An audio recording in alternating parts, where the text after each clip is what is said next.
لا حول ولا قوة إلا بالله العلي العظيم.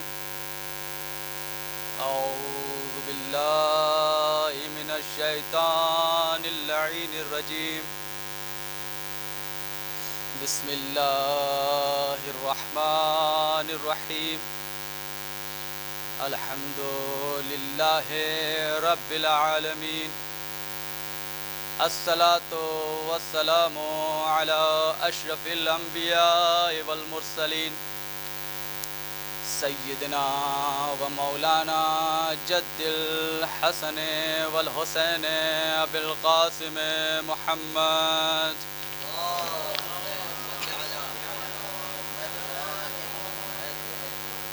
وآله الطيبين الطاهرين المعصومين المنتجبين المنتخبين لعنة الله على أعدائهم أجمعين من يومنا هذا إلى قيام يوم الدين.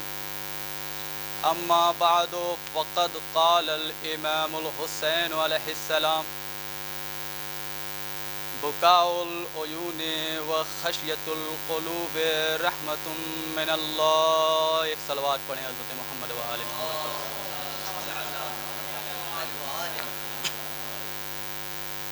معزز سامعین، برادران عزیز، بزرگان دین،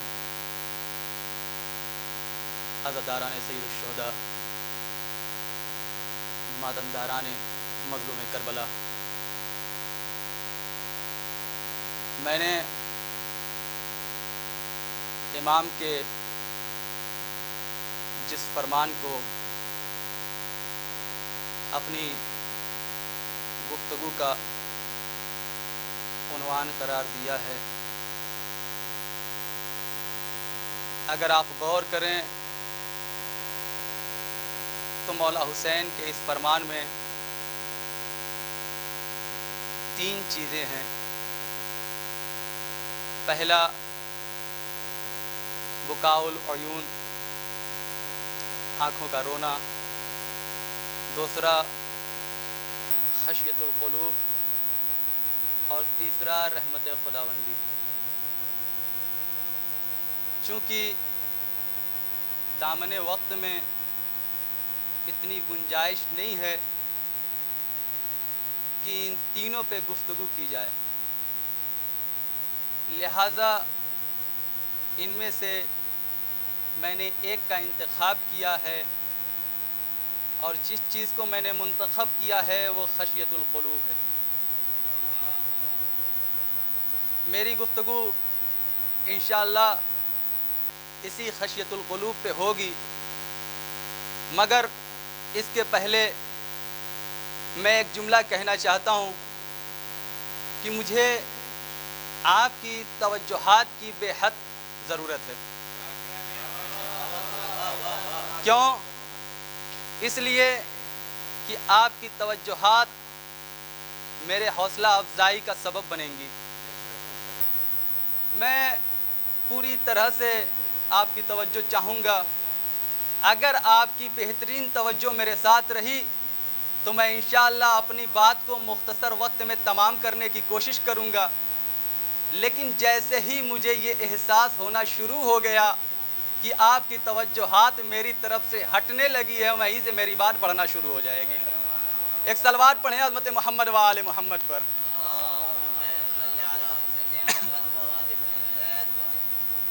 عزیزان گرامی قدر، کائنات کی تمام اشیاء دو حصوں میں تقسیم ہوتی ہے. پہلی قسم وہ ہے کہ جس میں وہ چیزیں آتی ہیں کہ جس کے مصادیق میں، جس کے افراد میں شدت اور ذوق نہیں پایا جاتا. یعنی وہ چیزیں کہ جو اپنے مصادیق میں شدید اور ضعیف نہیں ہوتی. مثال کے طور پہ 5 کا عدد،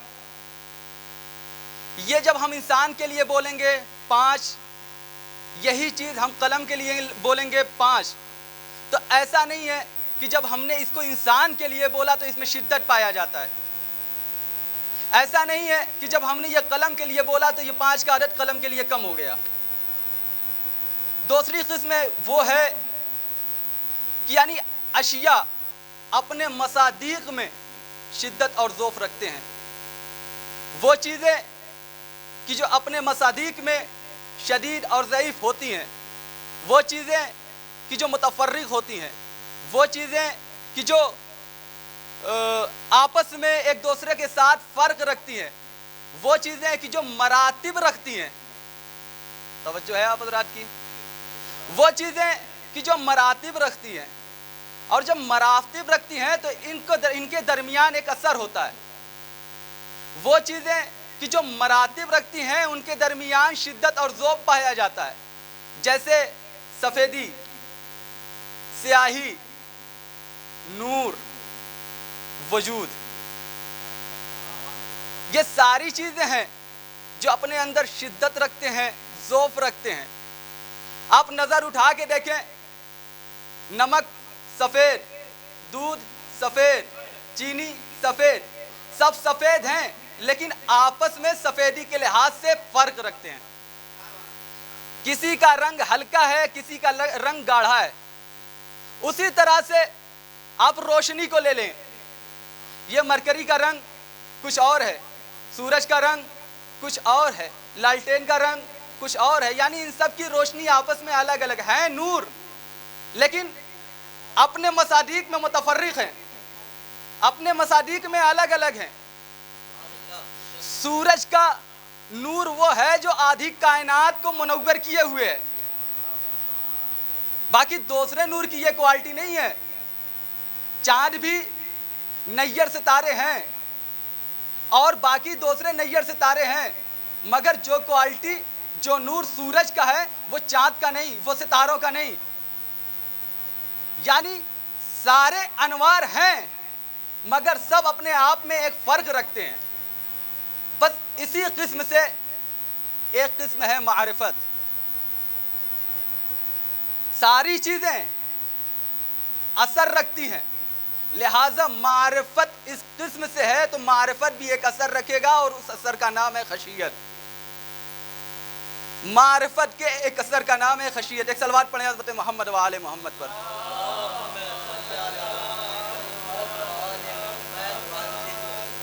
عزیزان گرامی قدر، خشیت کی جس کے معنی خوف کے ہیں، خوف دو طرح کے ہوتے ہیں۔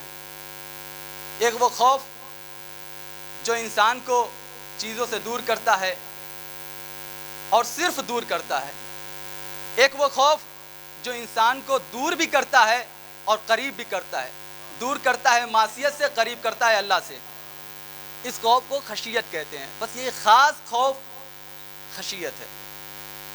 عزیزان گرامی قدر، اللہ قرآن میں ارشاد فرما رہا ہے کہ انما یخش اللہ من عبادہ العلماء، میرے بندوں میں سے وہی صرف مجھ سے ڈرتے ہیں کہ جو علماء ہیں۔ یہاں پہ علماء، یہ اصطلاحاً جو علماء بولا جاتا ہے وہ مراد نہیں ہے، بلکہ علماء سے مراد بامعرفت انسان ہے۔ وہ انسان جو معرفت رکھتا ہے وہ عالم ہے، اور خشیت کا تعلق عالم سے ہے، جاہل سے نہیں۔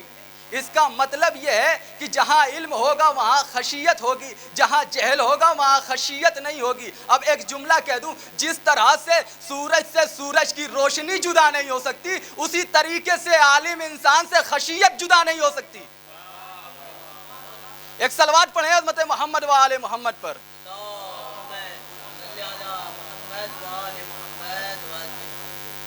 عزیزان گرامی قدر، خشیت جب کسی انسان میں کسی شے کے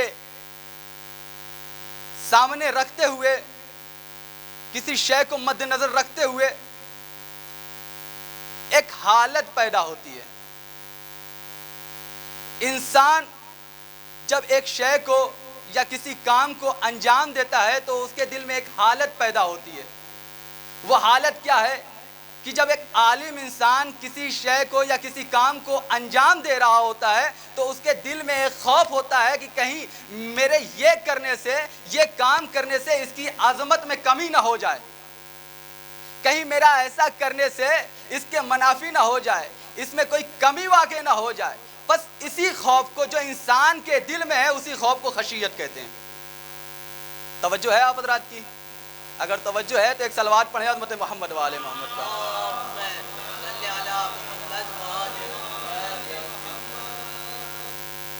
خشیت کے کچھ درجات ہیں، جس طرح سے معرفت کے درجات ہیں اسی کی اتباع میں خشیت کے بھی کچھ درجات ہیں۔ جب میں نے لفظ معرفت کو استعمال کیا ہے تو معرفت کے بارے میں کچھ میں بیان کرنا چاہتا ہوں کہ معرفت کیا ہے۔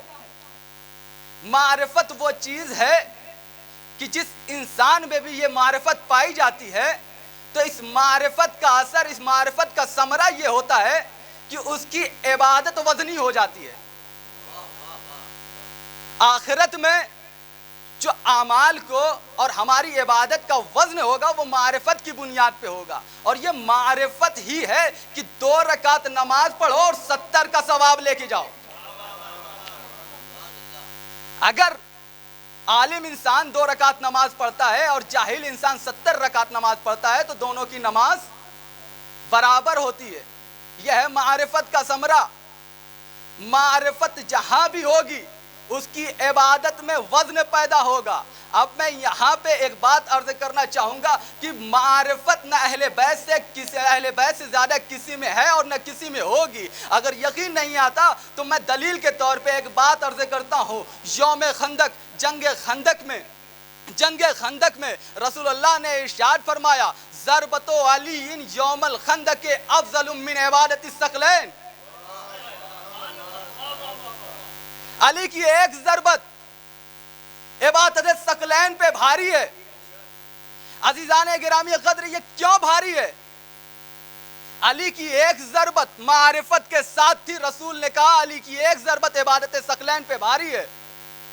رسول، اگر آپ یہ غور کریں تو رسول نے یہ نہیں کہا کہ علی کی پوری زندگی کی عبادت ثقلین پہ بھاری ہے، بلکہ اللہ کے رسول نے کہا علی کی ایک ضربت عبادت نہیں، علی کی نمازیں نہیں، علی کا روزہ نہیں، علی کا حج نہیں، علی کی زکوٰۃ نہیں، علی کا یتیموں کے ساتھ اچھا ویوہار نہیں، علی کی ایک ضربت عبادت ثقلین پہ بھاری ہے۔ یہ معرفت کا ثمرہ ہے کہ علی کی معرفت اس بلندی پہ ہے۔ اگر علی ایک ضربت بھی مار دے تو علی کی وہ ضربت جن و انس کی عبادت پہ بھاری ہو جایا کرتی ہے۔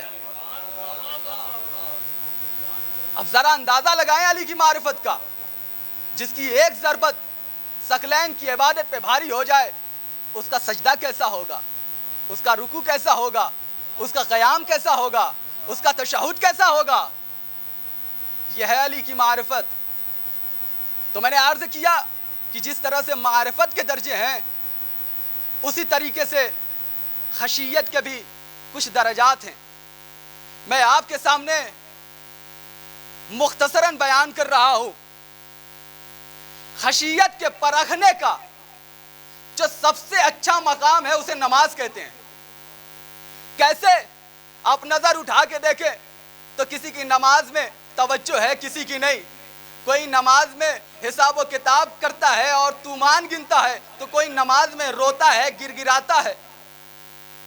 کوئی نماز میں تڑپتا ہے، کوئی وہ ہے کہ جو سجدے کی حالت میں سر اٹھا کے دیکھتا ہے کہ رسول نے سجدے سے سر اٹھایا کہ نہیں، اور کوئی وہ ہے کہ سجدے کی حالت میں اگر تیر نکال لیا جائے تو پتہ تک نہیں چلتا۔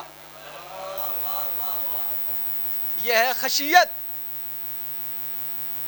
کوئی وہ ہے کہ وضو کرتے ہوئے باتیں کرتا نظر آتا ہے، کوئی وہ ہے کہ جب وضو کرتا ہے تو چہرے کا رنگ بدل جاتا ہے، کوئی وہ ہے جو سجدے کی حالت میں سر اٹھا کے دیکھتا ہے، کوئی وہ ہے کہ اگر سجدے کی حالت میں پاؤں سے تیر نکال لیے جائیں تو اسے پتہ تک نہیں چلتا۔ یہ ہے خشیت۔ نہ اہل بیت سے زیادہ کسی میں خشیت اور معرفت ہے اور نہ کسی میں اہل بیت سے زیادہ خشیت اور معرفت ہو سکتی ہے۔ عزیزان گرامی قدر، جب انسان کے اندر چیزوں کے اندر خشیت پیدا ہو جاتی ہیں تو اس کے کچھ اثرات ہوتے ہیں، کچھ انداز ہوتے ہیں، اور اس انداز کو خداوند کریم نے نمونے کے طور پر قرآن میں ارشاد فرمایا، اور قرآن کا بیان ہے، اور قرآن سے بہترین کوئی بیان نہیں، کیونکہ قرآن کا مفسر، بہترین مفسر قرآن کا خود قرآن ہے۔ قرآن میں ارشاد ہو رہا ہے لو انزلنا هذا القرآن على جبل لرأيته خاشعا متصدعا من خشية الله تلك الامثال نضربها للناس لعلهم يتفکرون۔ دیکھیے خشیت کیا ہے۔ پروردگار کہہ رہا ہے کہ اگر ہم قرآن کو پہاڑ پہ نازل کر دیتے تو آپ دیکھتے کہ حتماً یہ پہاڑ ریزہ ریزہ ہو جاتا۔ خشیت کا یہ اثر ہے کہ اگر پہاڑ میں خشیت پروردگار آ جائے تو پہاڑ ریزہ ریزہ ہو جاتا ہے۔ عزیزان گرامی قدر، یہاں پہ آپ دیکھیں تو چند معارف نظر آتے ہیں۔ وہ معارف کیا ہے مختصراً آپ کے سامنے عرض کروں۔ اللہ نے مثال کے لیے پہاڑ کو کیوں چنا؟ مثال کے لیے پہاڑ کو کیوں منتخب کیا؟ کیوں؟ اس لیے کہ پہاڑ سلسلہ مراتب میں کمترین اشیاء کا نام ہے۔ پہاڑ صلابت اور سختی کے لحاظ سے برسر زبان عام و خاص ہے۔ جسے دیکھو وہ مثال دیتا ہوا نظر آتا ہے کہ فلاں شخص اپنے ارادے میں پہاڑ کے چٹان کے مانند سخت ہے۔ سختی کی جب بھی مثال پیش کی جاتی ہے تو پہاڑ کی چٹان کی مثال پیش کی جاتی ہے۔ آپ غور کریں، وہ پہاڑ جو اتنا سخت ہے، اتنا بلند ہے، اتنا اونچا ہے، اتنا سخت ہے اور کم بھی ہے، اللہ جب اس پہاڑ پہ قرآن نازل کرتا ہے تو خشیت کا تقاضا یہ ہے کہ وہ پہاڑ ریزہ ریزہ ہو جاتا ہے۔ تو پھر انسان کا دل تو اس سے سزاوار تر ہے کہ اس کے دل میں محبت الہی آئے، خوف الہی آئے اور اس کا دل نہ پھٹے۔ ایک صلوات پڑھیں عظمت محمد و آل محمد پر۔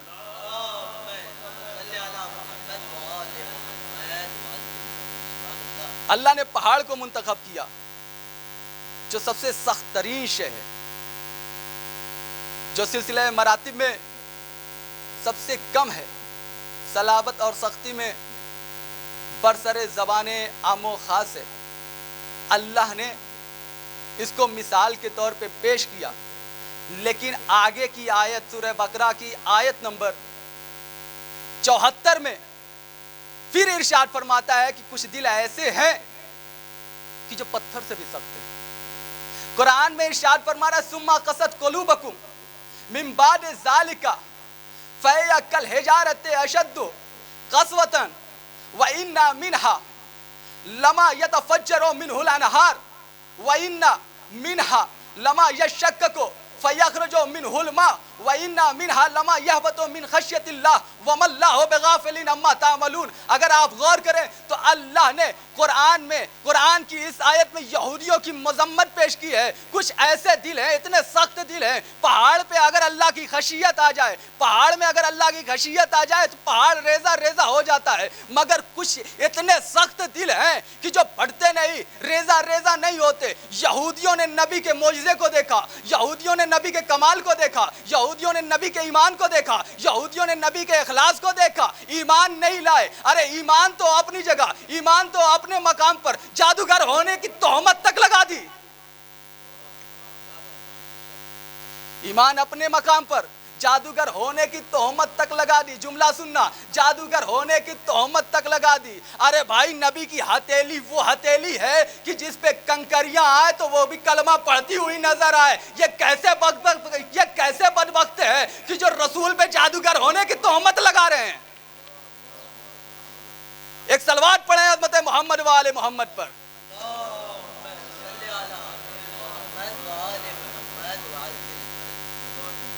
رسول پہ تہمت لگا رہے ہیں،